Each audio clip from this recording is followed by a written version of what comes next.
right, the amount must look almost identical. Of course, the examiner won't measure, but one glance, the L1 on the left and the right must look identical. That tells you, using L1 workers, the firms will produce Y1 output. Okay, so in this case, mark out Y1. Match with P1.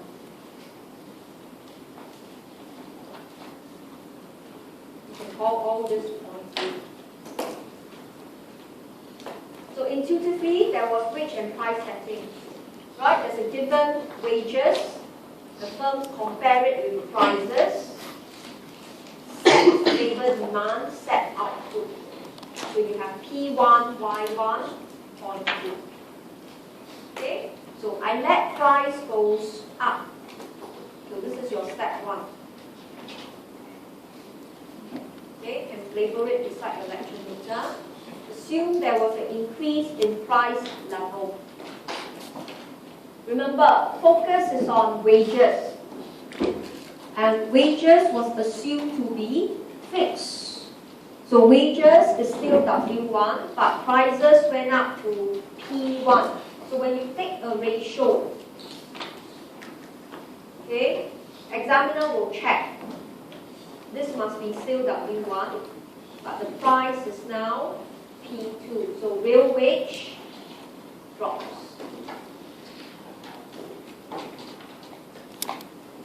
Okay, so there's a drop in real wage. Okay, so spend a bit of time for those of you who are quite weak in maths. Prices goes up, but real wage goes down. Intuitively, it means you hire the same worker, but each worker, the goods that you produce, you can sell better. So it's cheaper to hire the worker. So real wage goes down, labor demand goes up. Right, which is given in the analysis here. So you bring the output y L2, should I say, to the right. Production goes up. So this is your step 4, which you can see from the diagram.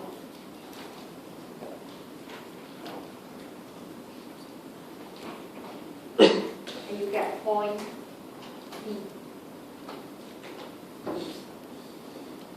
Okay, so then you map the points y1 to y2. Be careful, please don't bring the L2 down. The horizontal axis for the top and bottom diagram is different, so don't go and put a dotted line. Just look at this distance. Y1, Y2, which should be reflected here. The same step 4. Okay, but with a higher price level.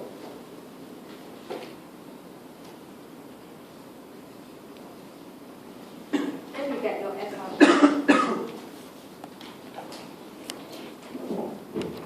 Right? So I hope you will see that this method, although it's a little bit tedious because you got to map the points, but it helps you to explain the AS curve. Focus is just that wages cannot change. Firms will look at real wage affecting labor demand, affecting output. Okay? But there was an assumption, right, that you need labor. If you are, for example, right, a capital-intensive industry, okay, you don't really need workers, then the model cannot work at all. So here they assume workers play a big part in production.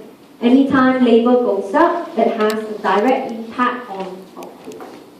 But what we're doing is only upward sloping AS. Our objective, every time we finish deriving the curve, is to describe slope of the curve. You cannot always just tell us this is the curve.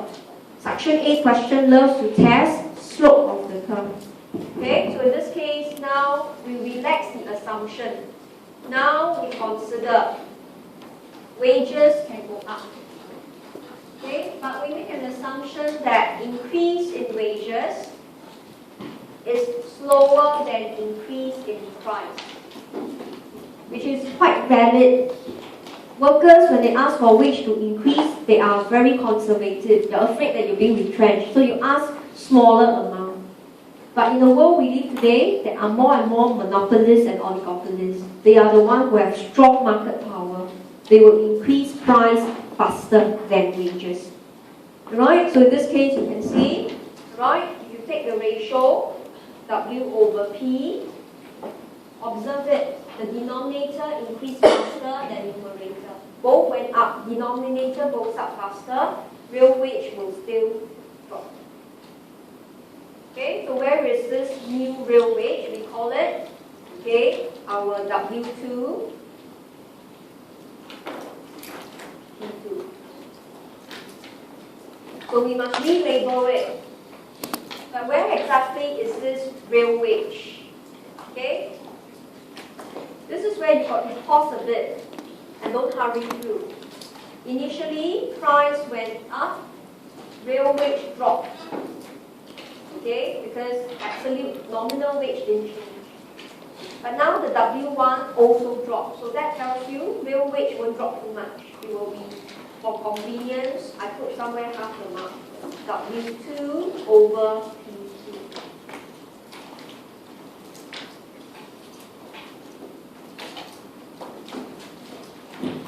So this is one point you must be careful. So you must derive the standard AS curve, or else you got nothing to say. Derive it with a fixed wage model first, and then relax the assumption. Wages now can change. Okay, wages now can change. Then in this case, you can see labor demand will still go up.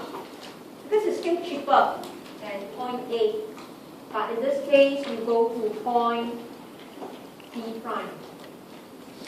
So labor, instead of going to L2, goes to L2 prime.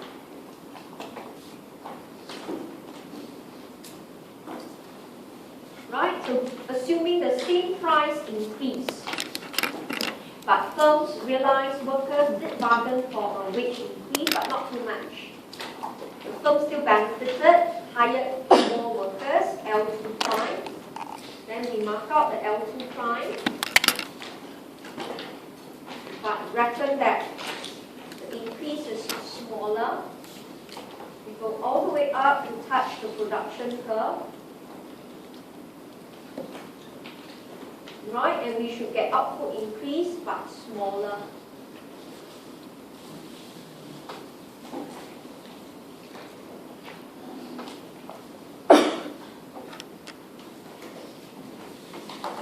Then we come all the way to the bottom. Mark up your Y2 prime. So it's a very systematic approach. You cannot hurry through. Okay, and go all the way up to touch P2. So now you join A and B prime.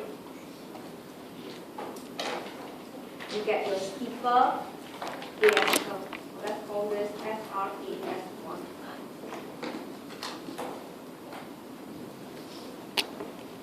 So look at this. This is a more concrete way. Just now we keep saying wages goes up, labor demand goes up, output increase. But this is more factual, right? This focus on the behavior, and you have the diagram to guide you. When wages are sticky, you draw one set of AS. But when wages starts to become flexible, right? Firms have to mark up the prices more.